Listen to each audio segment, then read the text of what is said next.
All right, hello and welcome to week one, presentation 2 of HMNS 2710, which is Diversity and Cultural Competency Skills in Human Services.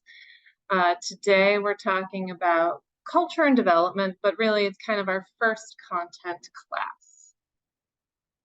All right, so as always, ooh, I meant to change this. This we're not going to talk about, and actually I am going to make a very big change.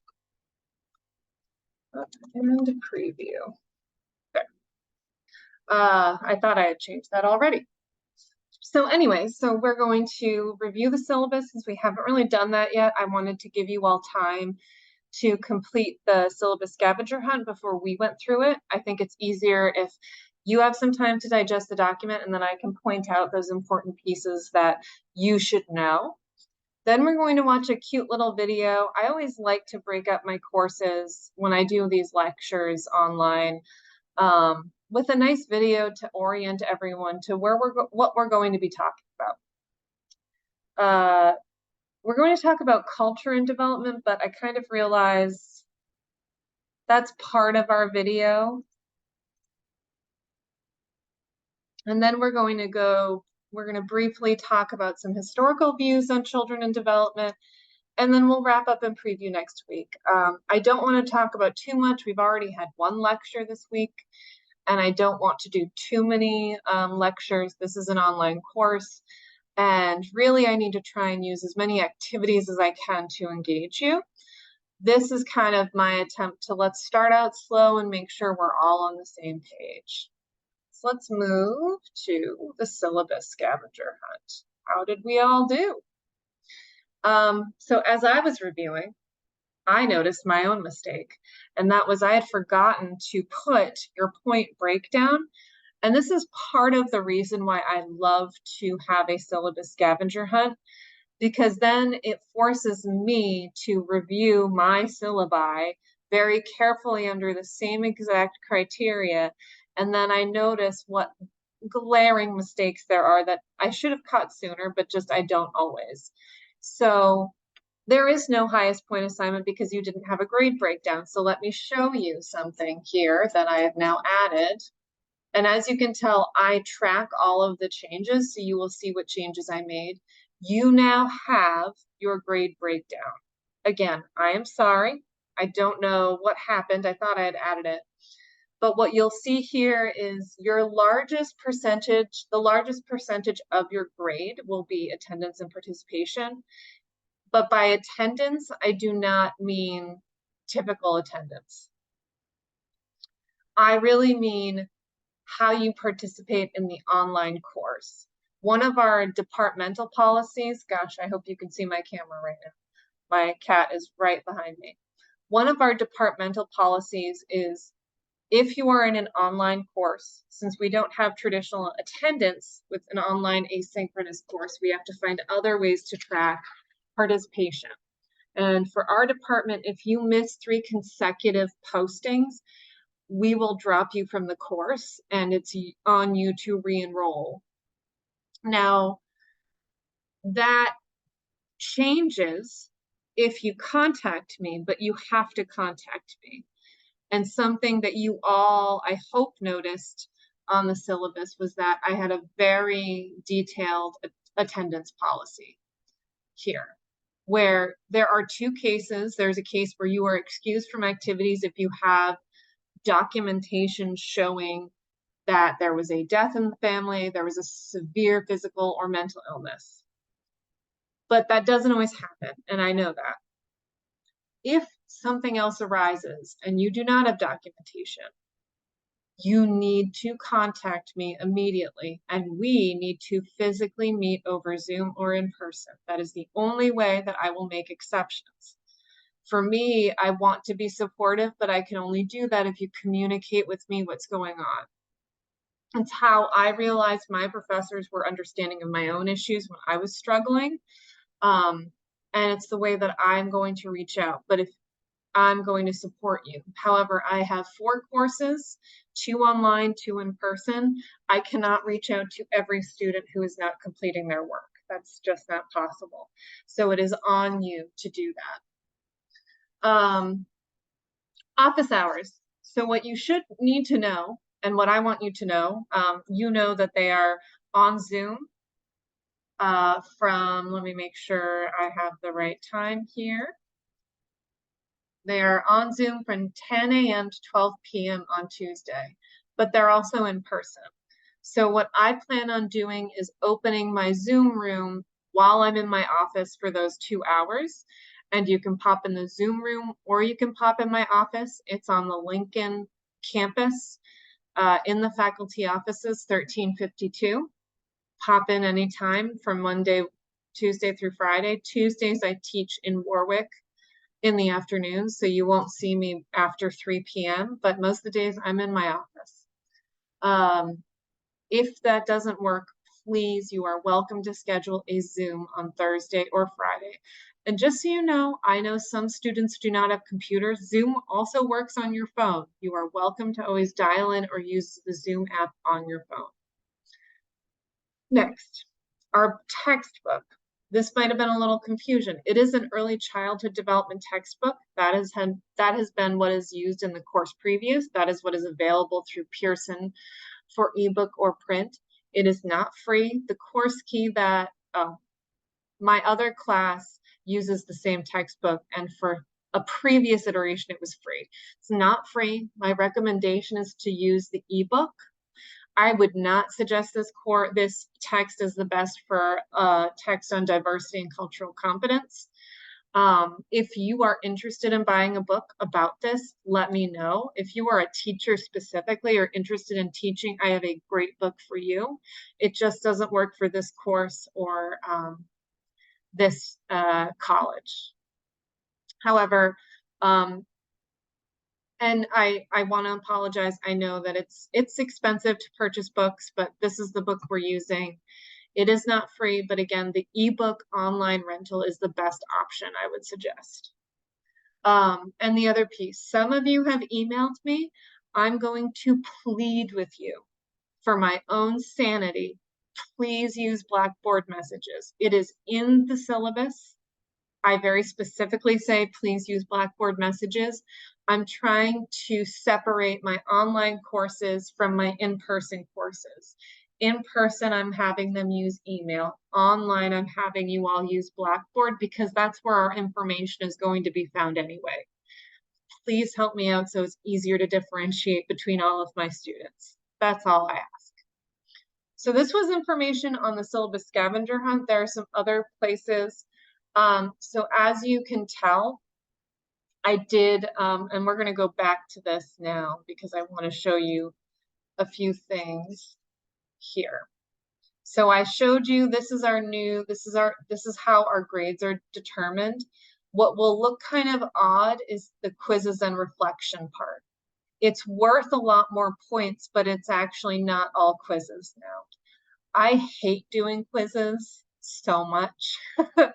So what I am going to do is split it because I know that quizzes will be easier. I take forever to grade, and I know I will not be able to grade reflections from all of my students every week.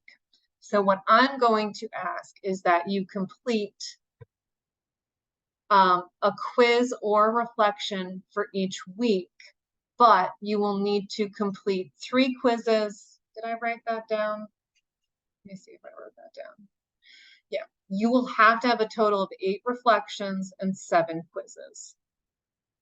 You need to do at least 1 more reflection because to me, reflections are important. Now, I haven't even put any of the instructions up yet.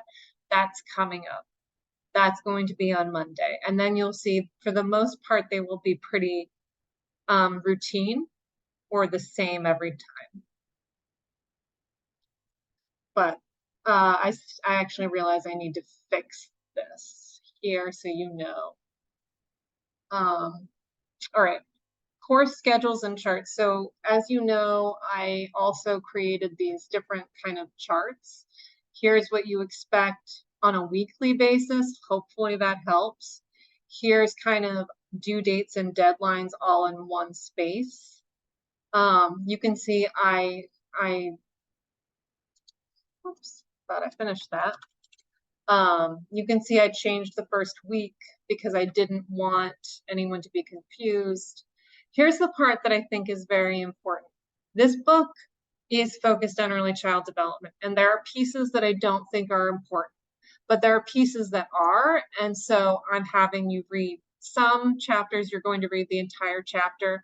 These first two intertwine culture and development, so I do think it's culture development and research and assessment, and research and assessment and culture are actually very important. So those entire chapters you're going to read. Here for your chapter readings, you're only reading within this chapter theories of development, you're only reading these sections. So all of these highlighted sections you're reading. Everything else you don't need to worry about. Here in chapter 5, you only have to read newborns at risk. Because that's really the only piece that talks mostly about how culture influences the risk newborns have for survival, really. So if you have any questions about this, let me know. But as I looked at the book, I thought this is about culture and diversity. We don't need to read every single piece of a book that's really all child development. I hope that helps you. Also, I want you to know that this information is now on Blackboard. I wanted you to have a separate tab. So if you don't have the syllabus handy, you can at least look at this tab that has your due dates and deadlines. Next. Ooh, sorry. I didn't want to do that. Whoa, what happened?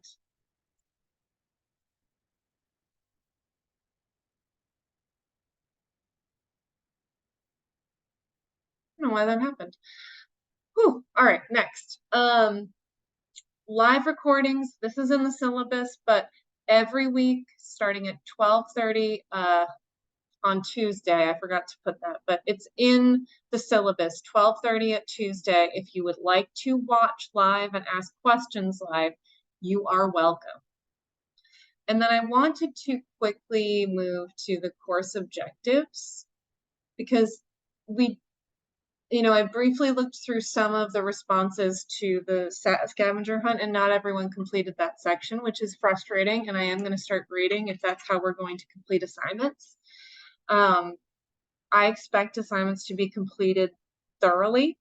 So if I start to see more and more exit tickets or other surveys that you are not answering all the questions, then I will start to make them punitive. I don't want to do that because I want people to be open and honest. And I want to know, can you rewrite these objectives in your own words? And I don't know that. I don't know if you understand them if I don't see them rewritten. And I'm not saying everyone, but I did see a few that weren't. And I would really appreciate it if you could complete all of the sections of the surveys and tests to the best of your ability. So I wanted to just very quickly review this piece. A lot of it, there's this first part that's specific to American schools. Think about the fact that your field placement does require you be in Providence schools. So a lot of what you're learning, you're going to be learning from the school and from our text and from these lectures. All of that together is going to help you develop these diversity and cultural competence skills. You're going to look at these different worldviews from Euro-American, which is me, and then these racial and ethnic minorities, not me. I imagine this is true for some of you in my course. This was true for my students when I taught in Providence, that we have very different worldviews. And I hope that we can facilitate some type of activity and discussion about this in our class. We're going to have or try to have analyze and reflect and have some tough conversations about these issues. We are going to talk about this equity versus equality in our next class because it's actually really central to this idea of how do we support diverse populations? How do we ensure diverse populations are accessing what I access? It's not about equal treatment in these circumstances. It's usually about equitable. And we'll talk about what that means.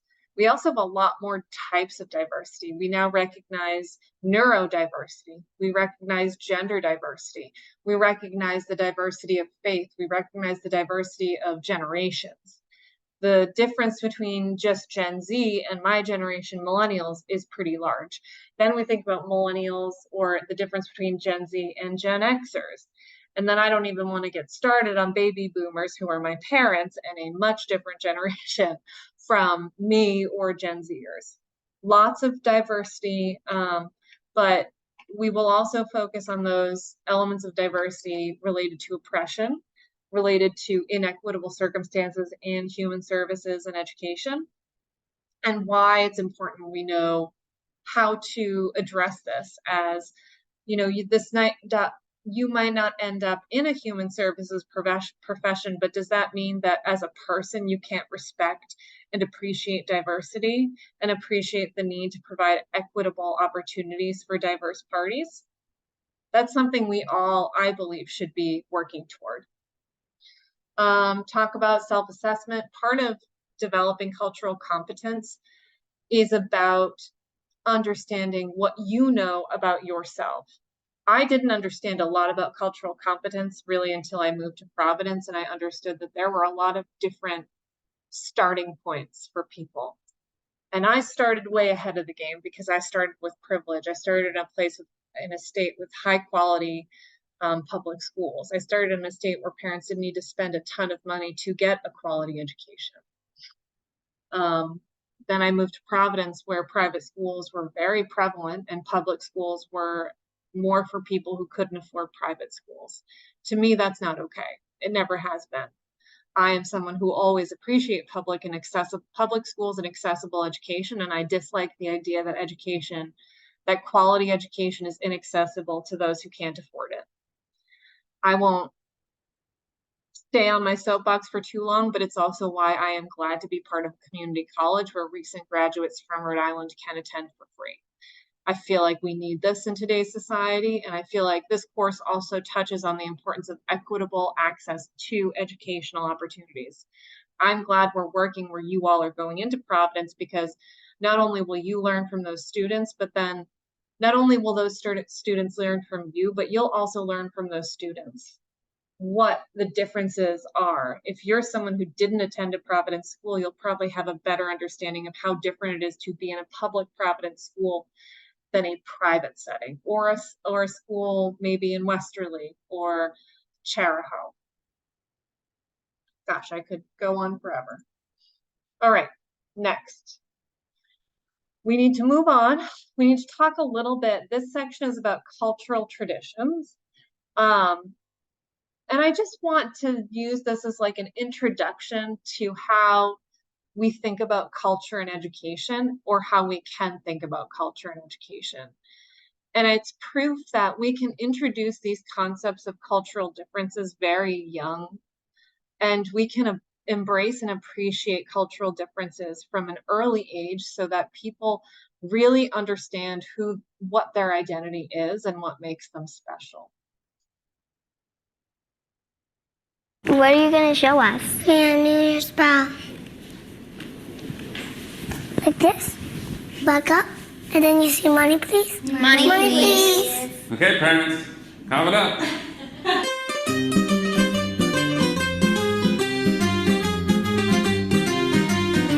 Hi! What are you guys doing here? Show and tell our culture. Frankie, you're standing up there. Do you want to go first?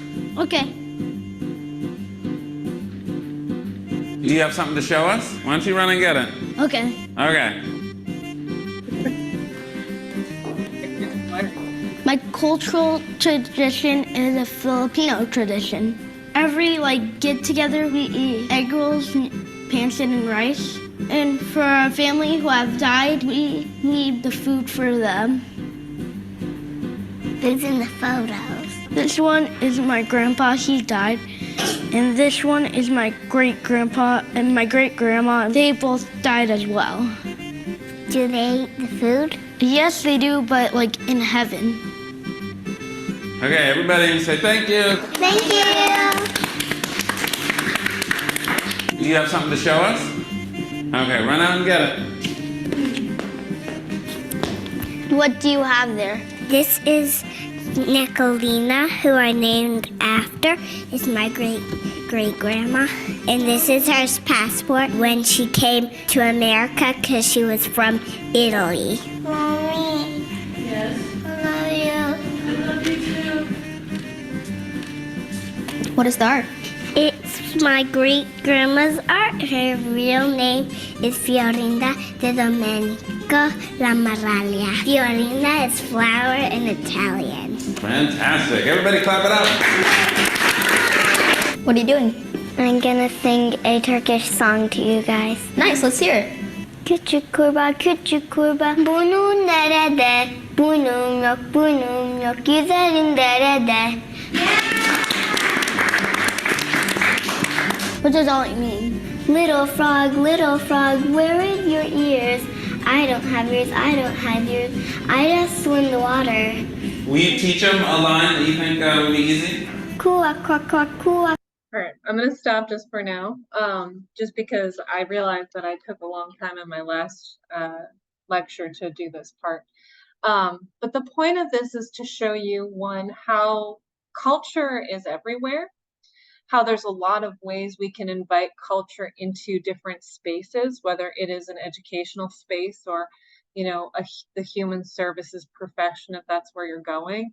And we can introduce it as young. I mean, even if we have children who can't talk yet, we can use their families to bring them into this idea of different cultural traditions. I mean, we see these are pretty young children. This kiddo might be 4 at most, and he was able to teach a Korean bow. She's singing a song. Another individual brought, I think, the birth certificate. He brought tea. So food can be a big part of culture, music, holidays, formal events. There's a lot that culture is intertwined with, and I think that's the importance of this video, is where culture permeates. So before we move on, I want you all to take a minute to jot down your thoughts. So I talked a little bit about how culture is intertwined with anything. Can you think about your own development? Or can you think about the development of someone else you know, or someone you've seen in the media that was truly influenced by some cultural tradition? I'm going to give an example in a second. Well, I will give an example once I get to the next slide, but this is for you. Take a minute. What do you think about with regards to your own experiences with culture and development?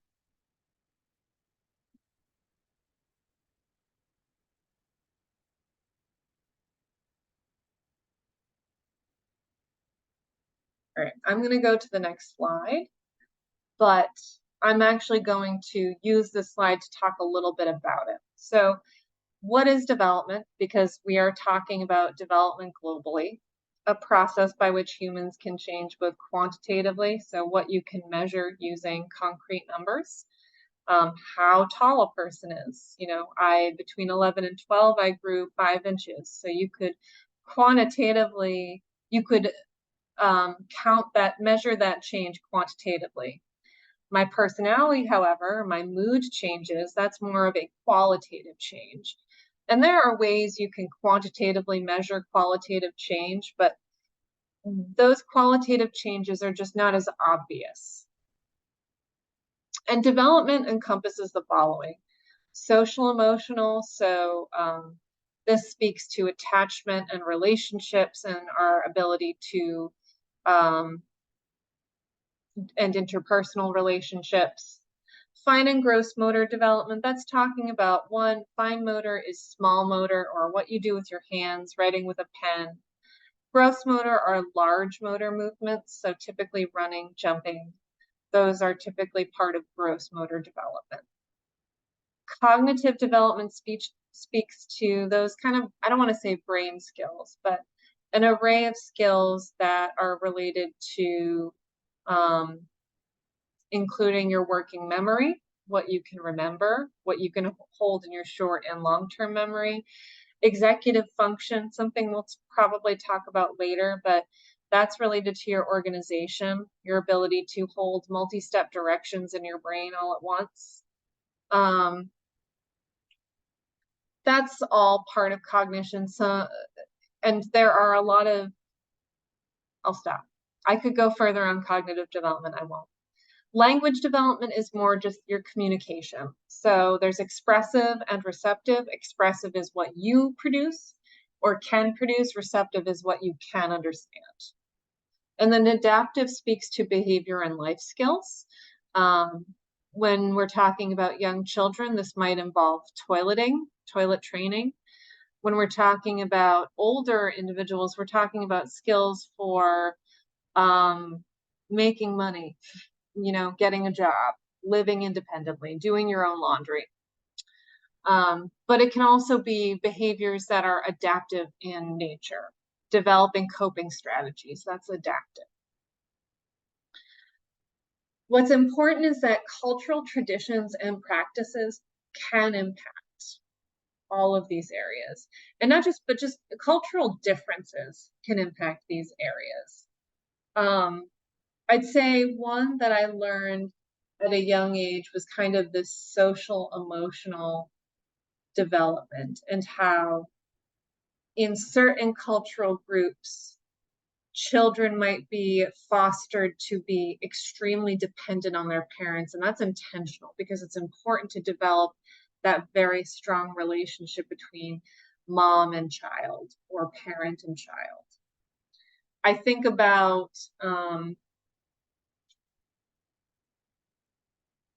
trying to think about a good example of cultural influence on my own development. I'll think of, for me, social emotional is the easiest way.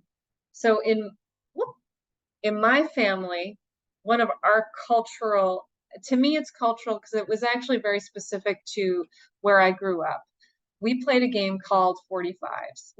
And in general, we played a lot of cards. I grew up in a family where my dad was a gambler, so there was a gambling culture. And sadly, that did impact my development because I was put in a position where I had to make these understand games that were beyond really my comprehension at 5, 6, 7, 8, but I was treated as though I was an adult because that's how the culture was in my family, where if you know how to play the game, you're going to play the game. And if there's money on the game, it doesn't matter what age you are, you're going to be treated like an adult. And that highly influenced my development. It was one of the many ways that I definitely grew up too fast. But there's some piece of me that is thankful for that time, some piece, in that in my family, that was the only time the four of us, my mom, dad, me, and my brother, were together at the table. We did not eat dinners at the table. We did not spend much other time together because of my dad's choices. So for me, it was my one opportunity to be with my entire family. And I valued that because I didn't get it that much. That was the culture I grew up in. There are a lot of cultures like that. And for me, if someone had understood what was going on with my dad, they would have said this is not healthy. But we have to respect that families are their own kind of machines, and we need to help work within those machines to produce healthier practices supporting children. I want to come up with a better one next week, but that was one of my own examples. And so this book also talks a lot about how views on child development changed throughout history. So I actually want to do this first. I'm going to do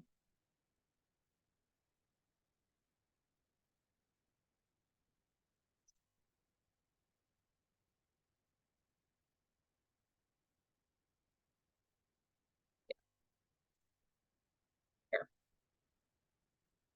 So I want to start with Western perspectives, and then we'll go to the impact of oppression. But this is kind of the perspectives on childhood from the Western side. So the Western hemisphere where we live, Europe and the US. So in the Middle Ages, very interesting. Infants, young children were just kind of discarded. I don't know how else to explain it.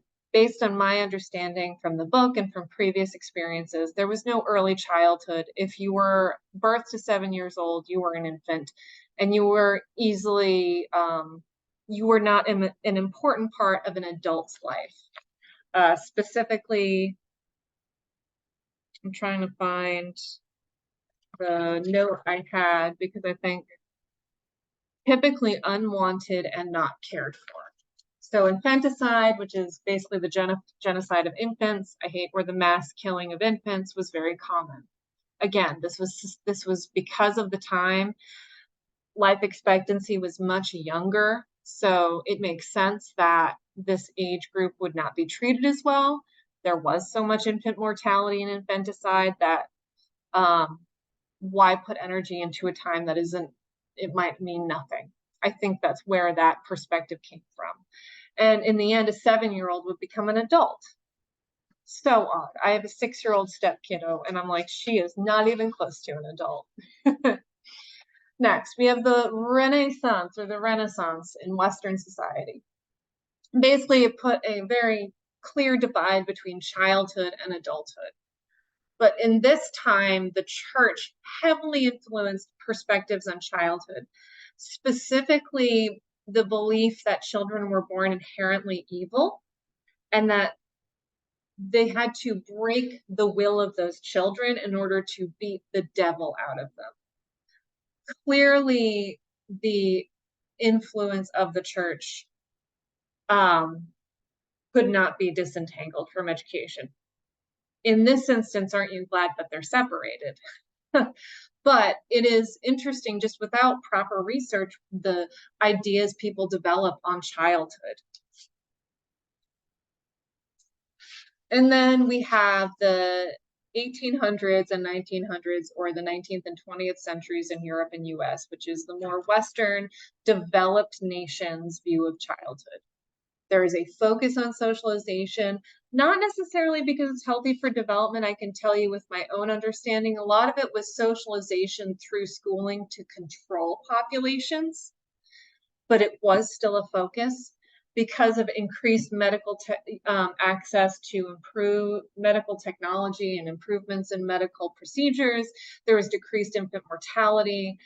And interestingly enough, there was this growing focus on the idea that development was not just one type, that it was domains of development, which I mentioned earlier. So this is like an evolution of perspectives, but what is not necessarily counted when we're looking at this are the oppressed groups. And we had a lot of oppressed groups through history. And what's important to note, and we'll talk more about this throughout the course, is how when individuals are feeling oppression, they have to adjust what they do to support their children, not necessarily to produce the healthiest children. Sometimes it's just for survival. I think so, you know, one of the best examples I think brought on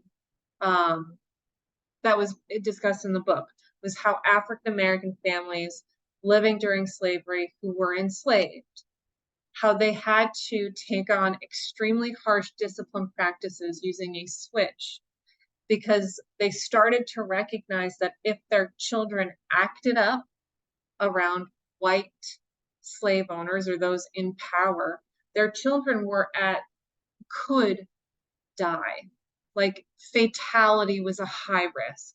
So these families, these parents had to think about a way to deter their children from acting up, and they had to use this firm and directive socialization practice.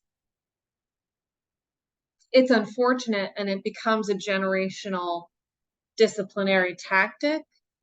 But when you think about why they did it, you start to really understand how this could have become a disciplinary practice. When you're worried about survival, it's amazing the things that you have to do to keep the people you love alive. And sometimes it does mean using some form of abuse. But if abuse keeps you from being killed, I'm not certain what your other options are, right? I couldn't tell you because I've never been part of an oppressed culture.